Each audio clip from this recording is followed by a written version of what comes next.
June 8, 1967 was a clear, sunny day with unlimited visibility. It was such a nice day that as the USS Liberty floated in international waters 14 miles north of the Sinai Peninsula, sailors were sunbathing on the spy ship's deck. But all wasn't as tranquil as the sunny day would convey, for June 8th also marked the fourth day of the Six-Day War, which involved Israel, Egypt, Syria, and Jordan. Monitoring this situation was the USS Liberty, a World War II freighter that had been converted into a spy vessel by the NSA, the National Security Agency. In fact, the Liberty was the most sophisticated and identifiable intelligence ship in the world at the time, with dozens of large antennas, state-of-the-art electronic intercept equipment, moon-bound satellite dishes, massive aerials, plus a TRSS comm system that sent real-time messages to the Pentagon. The Liberty also flew a large 5-by-8-foot American flag, was freshly painted with large white numbers and letters on its bow and hull, and contained no offensive weaponry except for 4 50-caliber machine guns for defensive purposes. These details are important to keep in mind because at 8 o'clock a.m., as the Liberty floated in international waters at less than 5 knots with a 5-by-8-foot American flag furling in the wind, a squadron of Israeli jets circled the ship at least a dozen times. These reconnaissance planes flew at such low levels, as close as 200 feet, that the sailors aboard the Liberty actually waved to the Israeli pilots. And, as we will show later in this documentary, those commanding these Israeli jets not only ID'd this ship as being of American origin, they also positively ID'd it as being the USS Liberty. Despite being fully aware of its status, at 2 p.m. in the afternoon, 3 unmarked Israeli Mystir and Mirage 3 fighter jets pummeled the Liberty with rockets and cannon fire. These bombers initially went after the ship's antenna and electronics dishes, in the process filling the American flag full of holes. As sailors fled for cover, Liberty crewmen hoisted a new, even larger 7-by-13-foot flag into the air. But this new, even larger flag didn't stop the Israeli onslaught as they sprayed the Liberty with napalm, the highly incendiary substance burning the sailors' flesh. While this unprovoked act of war was taking place, radio operators aboard the Liberty tried to signal for help, but their SOS distress messages were not heard because the Israelis had deliberately jammed all 5 of the Liberty's emergency radio channels, a phenomenon that shows quite clearly that the interfering party was aware of their target beforehand and had previously zeroed in on it, for to jam a stranger's radio in such a rapid manner is virtually impossible. Unable to get help, the USS Liberty, with 8 sailors already dead and 100 wounded, including Commander William McGonigal, was a sitting duck for the Israelis, who at 2:24 p.m. sent in 3 torpedo boats loaded with thousands of pounds of explosives. With their target already in flames, the Israelis bombed the Liberty with shells, quickly killing 25 more men. As firefighters and medical personnel tried to put out fires and save their ship and crew, they were repeatedly machine-gunned by Israeli aircraft. By 3:15 p.m., after it was apparent that the Israelis didn't want to leave a single man alive, the crew abandoned ship. But as the surviving crewmen fled for their lives, Israeli warships at close range sprayed those rafts aboard the ship with gunfire, along with those carrying the wounded that had already been lowered into the water. It was a sickening display of brutality and savage inhumanity, a total lack of regard for human life. The Israelis wanted no survivors.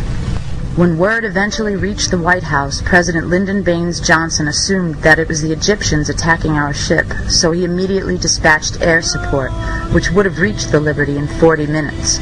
But then, when LBJ discovered that it was in fact the Israelis who were attacking our vessel, he immediately called off the rescue. In other words, Phantom jets already en route from the 6th Fleet were ordered to turn around and return to their point of origin. Try to let the seriousness of this situation sink in for a moment.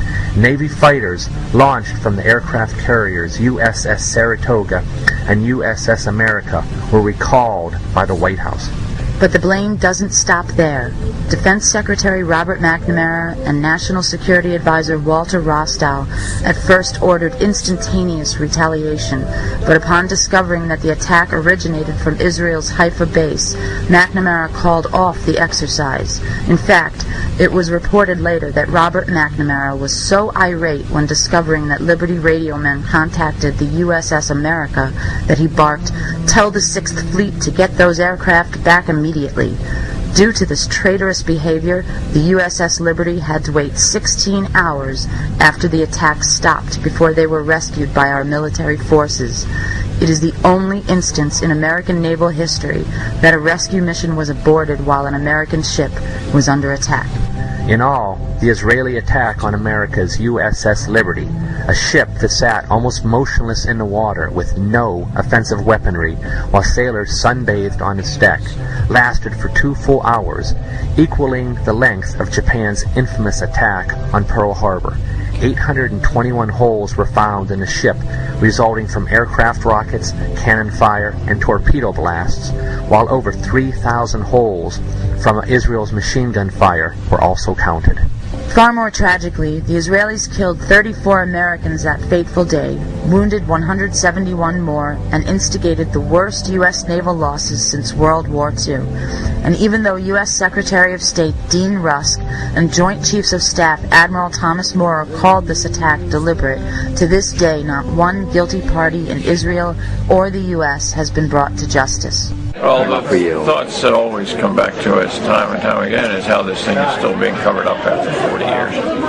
And we know without doubt from the circumstances that it was a deliberate attack. Anyone who looks carefully at the details knows that it was deliberate, and that includes such people as Dean Rusk, the Secretary of State, and all of the heads of all of the intelligence organizations. Will the records show that the statements of Mr. Ennis are correct? Here are a few quotes for your consideration. On the strength of intercept transcripts of pilots' conversations during the attack, the question of the attack's deliberateness just wasn't a disputed issue within the agency. Lieutenant General William E. Odom, former Director, National Security Agency, interview with David Walsh on March 3, 2003, reported in Naval Institute Proceedings, June 2003. Inman said he flatly rejected the Crystal thesis that the attack was an accident. Quote, "It is just exceedingly difficult to believe that the USS Liberty was not correctly identified, based on talks with NSA seniors at the time having direct knowledge of intercepted communications. No NSA official could be found who dissented from the deliberate conclusion." Admiral Bobby Ray Inman, United States Navy, Director, National Security Agency, 1977 to 1981, reported in Proceedings, June 2003. Quote, "I can tell you for an absolute certainty from intercepted communications that they knew they were attacking an American ship." Unquote. Oliver Kirby, former Deputy Director for Operations and Production, National Security Agency. Kirby participated in the NSA's investigation of the attack and reviewed translations of intercepted communications between pilots and their headquarters, which he reports show conclusively that they knew their target was an American ship. Kirby is considered the godfather of the USS Liberty and USS Pueblo intercept programs. From telephone interviews with James Ennes and David Walsh for Friendless Fire, Proceedings, June 2003.